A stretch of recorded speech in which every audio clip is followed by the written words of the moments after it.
Good morning, this is Dwayne, and I want to ask you a question. Do you know that music is based on natural laws like gravity? And that by learning to understand those natural laws, how they work, we can actually understand what we're doing when we play.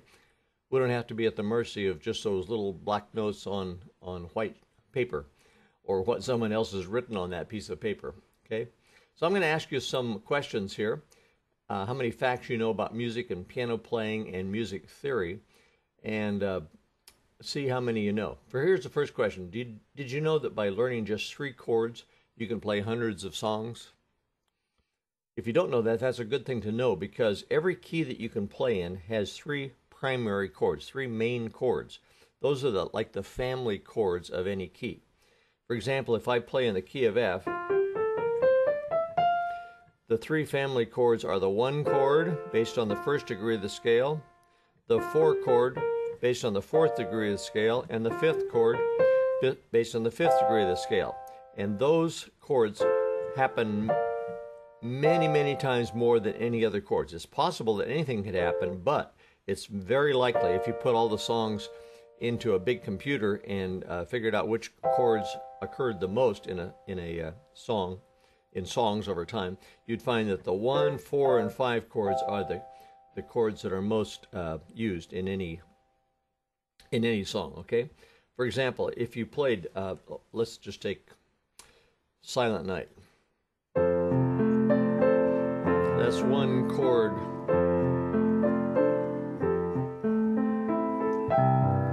That's the 5 chord, 1 chord, 4 chord,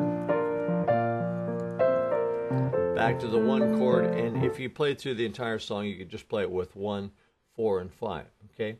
So if you just by learning those 3 chords, you can play hundreds of songs, because there's, I think that's an understatement. You can play thousands of songs. Most simple folk songs and hymns and so on just use those 3 chords, and a lot of rock and boogie, not boogie, but yeah, boogie uses just 3 chords too. Blues songs and so on. Okay, so get to know the 3 primary chords in any key. Next question: did you know that there are only 12 major keys you can play in, but you only really have to master 1 key to play most popular songs? There's 12 keys you can play in because there's 12 different notes. 1, 2, 3, 4, 5, 6, 7, 8, 9, 10, 11, 12. The next one is a repeat, and it starts over again, right? 1, 2, 3, 4, 5, 6, 7, 8, 9, 10, 11, 12. Okay? So there's 12 keys you can play in. I can play in the key of C, or the key of D flat, or the key of D, or the key of E flat, the key of E, the key of F, and so on. There's just those 12 keys you can play in.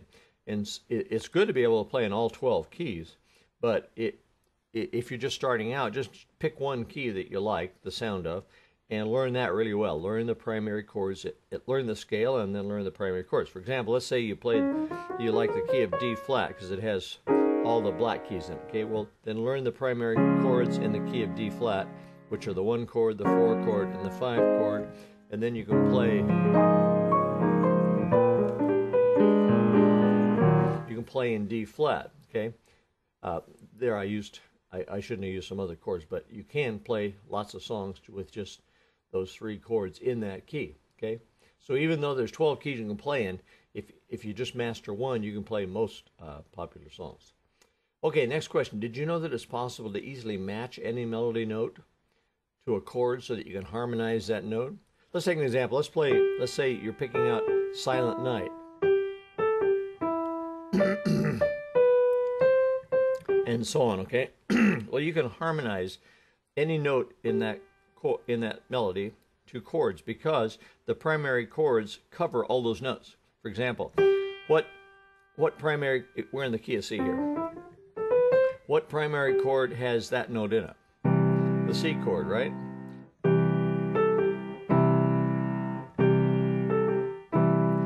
What chord, the 1 chord or the 4 chord or the 5 chord has that note in it? The 5 chord, G. Back to C. What chord has A in it? Does C have it? No. Does G have it? No. Does F have it? Yes.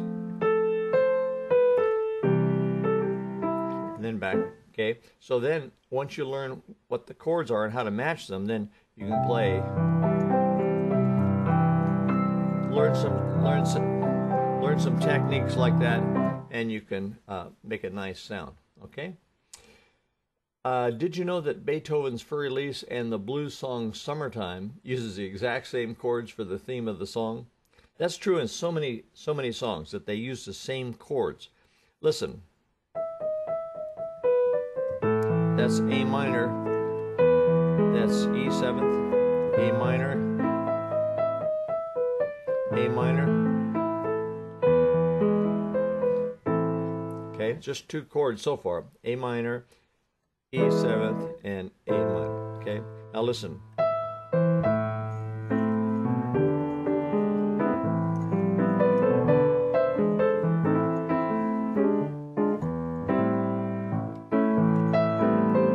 You see that? They use exactly the same chords, and that's true in lots of things, okay? So look for the commonality between songs, even classical songs. They have the same chords as pop songs do. They're just done differently. Did you know that it's quite possible to predict what chord comes next in a song with accuracy approaching 85%? It's true. If you know those primary chords and you pick out a melody, you can predict what chord's going to come next, can't you? When you see that D and you know that the D is in the G chord, you can guess that that's the harmonizing note, right?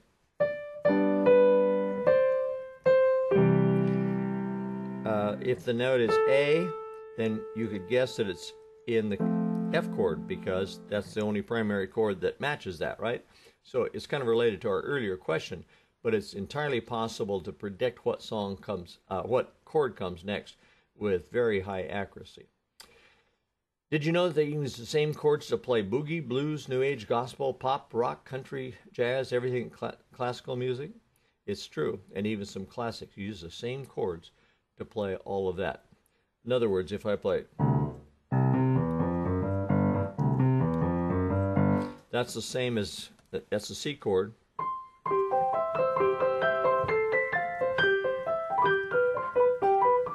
And that's the C chord in Music Box Dancer. So you can use the same chords to play all those different styles.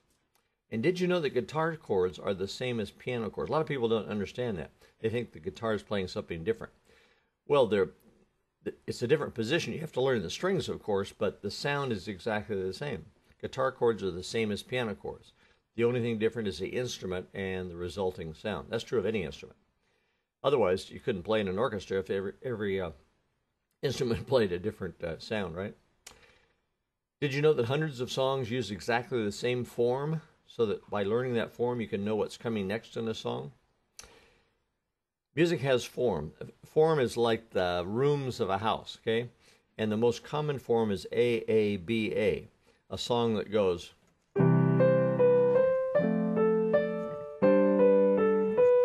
That's the theme, or the A section. Then the A section is repeated.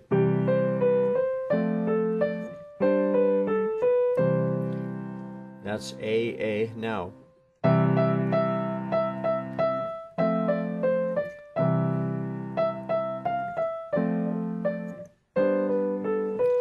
And that's B, okay? So that song is AAB, but there's many songs that are AABA. So look for commonality of form. Usually each section is in like 8-bar segments or 4-bar segments. And by knowing the form of songs, you can learn exactly what's coming next as well.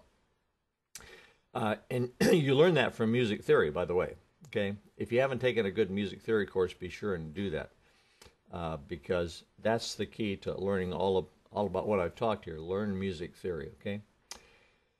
And if you do that, you can come in through the back door of piano playing, chords, and you can start making wonderful and satisfying sounds on the piano in just a few weeks instead of years, a few years, even if you don't, at this point, know anything about the keyboard at all. Okay? So that's my little sermon for today. So thanks for being with me, and be sure and sign up for my free newsletter on chords and chord progressions and lots of other stuff. So come on over to playpiano.com and sign up, and you'll like it. So thanks for being with me. Bye-bye for now.